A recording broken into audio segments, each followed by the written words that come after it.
Good morning, good morning. Here we are, week one. Reset button, get ready to go for these playoffs. Unbelievable opportunity our team has and well earned through 18 weeks of football as we find ourselves one of 14. Excited.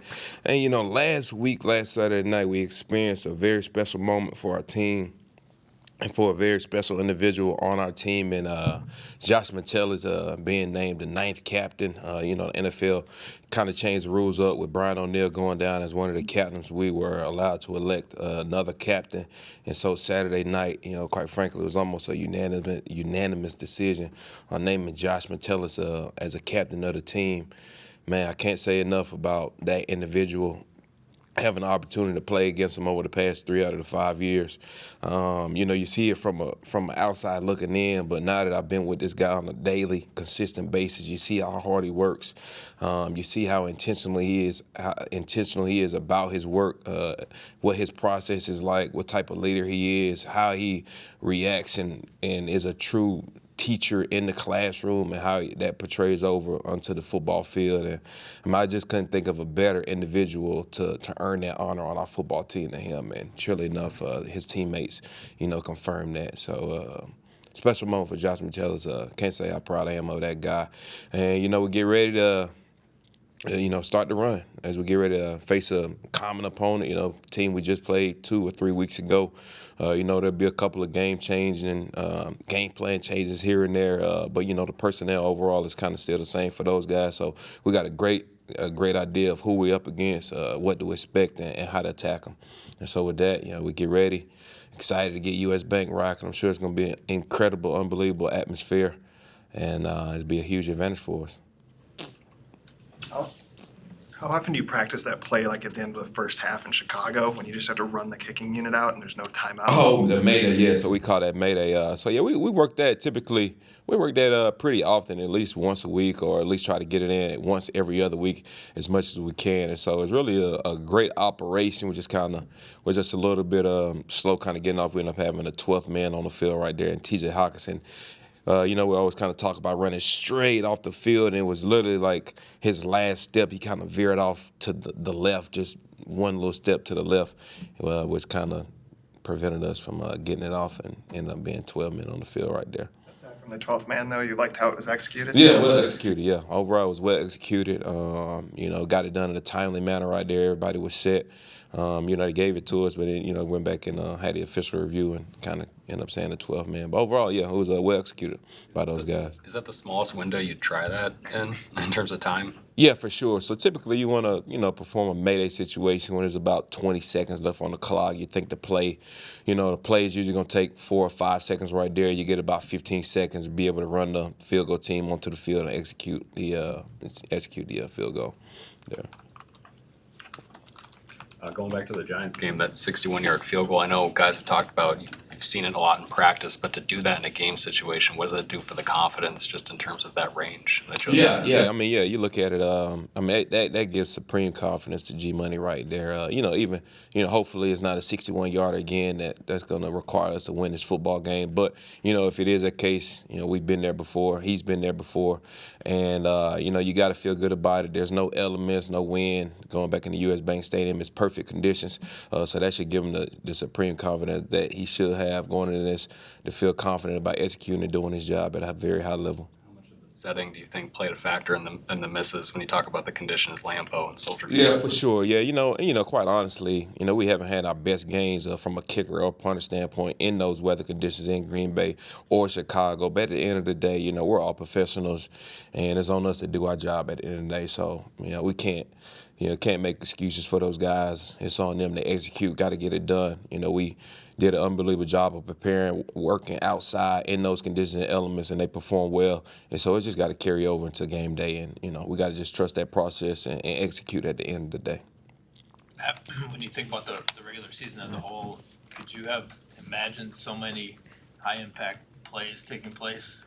Yeah, the season kind of as you look back at the season, there were a lot of high impact plays, a lot of game momentum changing type of plays where we played a key role and factor in winning football games, and that's just a credit to the guys. Going in, we always talked about having that simple approach with that aggressive mindset and always trying to find ways to have positive impact on the football field and in the football game because, the way we see it, we're not out there just to kind of just get through the down. We're always trying to find a way to have those impact, game-changing momentum plays and finding ways to sustain that momentum throughout the football game. And so, going into the season, I didn't think it would be that many plays that would determine the football game. But again, those guys trust and believe in it, and they bought into believing that we truly do have a key factor in whether we win or lose football games. And so with that mentality, we build off of it and carry it into the playoffs.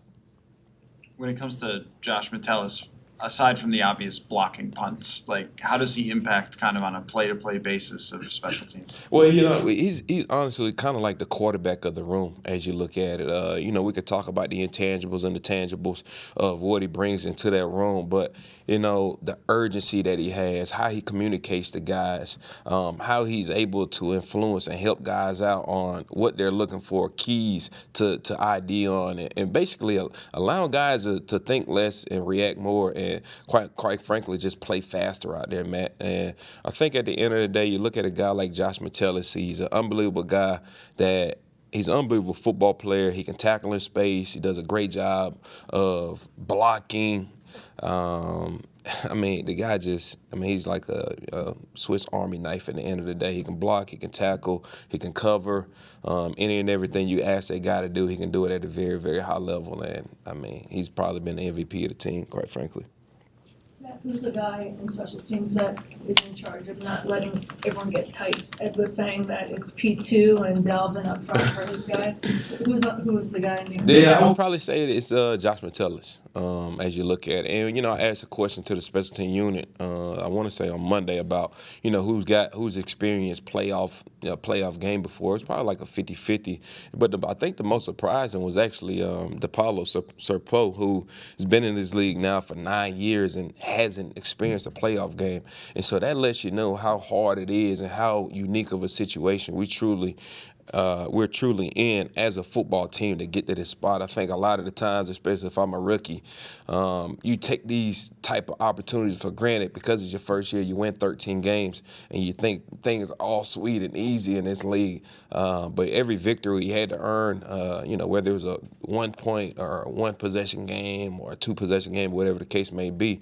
But it's a unique situation that we're looking at, and we're leaning on Josh Metellus to kind of keep guys loose and, just playing natural. And, at the end of the day, I told the guys this, the playoffs, the urgency is going to pick up a little bit. The play style might pick up a little bit. But how we prepare for the game, throughout the week, that's what we've been doing now for 18 weeks. So nothing about our process is going to change.